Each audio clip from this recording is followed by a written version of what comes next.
대한민국의 교육 현실을 우리가 똑바로 알고 바꿔야 되지 않겠습니까?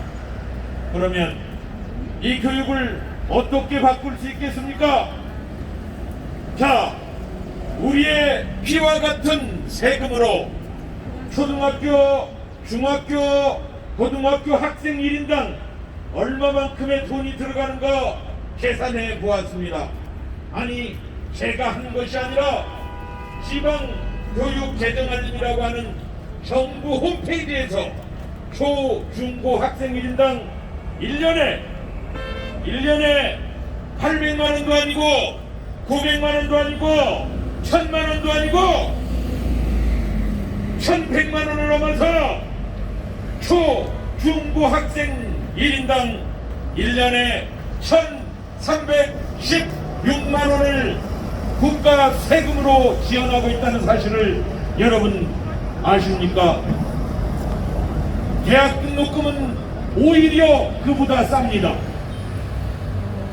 그렇다면 초등학교, 중학교, 고등학교 12년 동안 1300만 원씩이면 12년간이면 1억 6천만 원 정도의 막대한 우리 국민의 세금이 우리 초중고 학생들한테 투자되고 있는데 그 돈이 헛돌고 헛돌아서 다시 대학을 가고 취업 준비를 하는데 또 막대한 돈이 들어가는 이러한 교육 현실을 바꿔야 우리 국민이, 우리 학부모들이, 우리 신혼 부부들이 아이를 낳고 살 수 있지 않겠습니까? 그걸 바꾸지 않으면 우리 국민은 희망이 없는 것입니다. 어떻게 바꿀 수 있을까요? 초, 중, 고 12년간 1년에 1316만 원씩 대주는 막대한 국가 세금이 학생과 학부모를 위해서 쓰여지는 것이 아니라 바로 무책임한 학교와 무책임한 전교조와 무책임한 교원들 월급 주는 데만 쓰여지고 있다는 이 분노할 만한 사실을 바꿔야 합니다. 그래서 학부모들은 학교 교육을 믿지 않고 또 자기 주머니에서 막대한 사교육비를 꺼내고 있지 않습니까? 이 막대한 사교육비가 학생 하나당 서울 같으면 이미 10년 전에 한 달에 65만 원이라고 하는 1년에 800만 원이라고 하는 그 막대한 돈이 또 사교육비로 지출되는 겁니다. 그래서 1년에 공교육비 국가세금 1300만 원, 사교육비 800만 원, 1년에 2100만 원을 우리 초중고 학생들한테 퍼붓고 있지만 그들이 학교에서 받는 교육은 기업은 나쁜 놈들이다, 자영업자는 도둑놈들이다, 월급쟁이가 착하다, 이렇게 가르치고 있습니다. 따라서 그러한 교육을 받고 나온 우리의 청년들은 사업을 할 생각을 하지 않고 기업인이 될 생각을 하지 않고 나라를 먹여 살리는 월급을 줄 사람이 될 생각을 않고 월급을 가져갈 생각만 하게 된 것입니다. 그 결과 월급을 많이 가져갈 수 있을까요? 월급도 많이 못 가져갑니다. 시간당 최저임금을 올렸더니 월급이 높아졌을까요? 일부는 높아졌지만 해고를 통해서 돈을 못 버는 청년들이 훨씬 많아진 것입니다. 자, 이러한 사회를 누가 만들었나요? 바로 귀족노조 민노총이 이러한 사회를 이렇게 만든 겁니다. 걸핏하면 뛰두르고 걸핏하면 데모하고 자기들 월급만 올려댄 것입니다. 그 결과 10%의 귀족노조들은 월급을 연봉 1억을 받지만 똑같은 자동차를 만드는데 하청업체, 비정규직, 우리 90%의 국민들은 개돼지처럼 연봉 1억을 받는 민주노총 귀족노조에 예속되어서 살고 있습니다. 이것이 대한민국의 2021년 정말 부끄러운 현실입니다.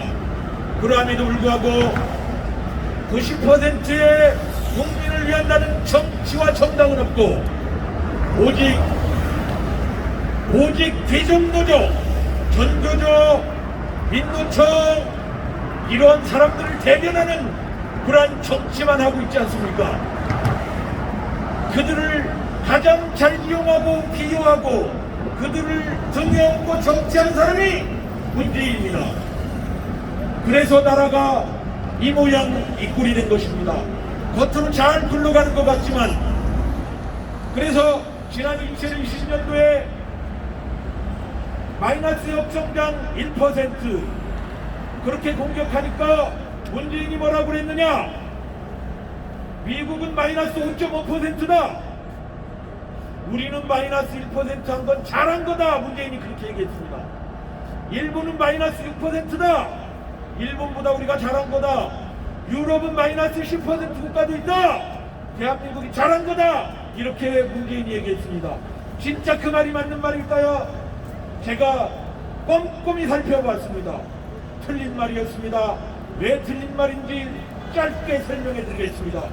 GDP라고 하는 것은 4가지 요소로 구성됩니다. 피용자 부수가 연간 900조 원에 육박하는 가장 많은 비용입니다. 그 다음에 기업의 영업이익가 350조 원 됩니다. 그리고 국민 세금과 감가상각으로 구성되는데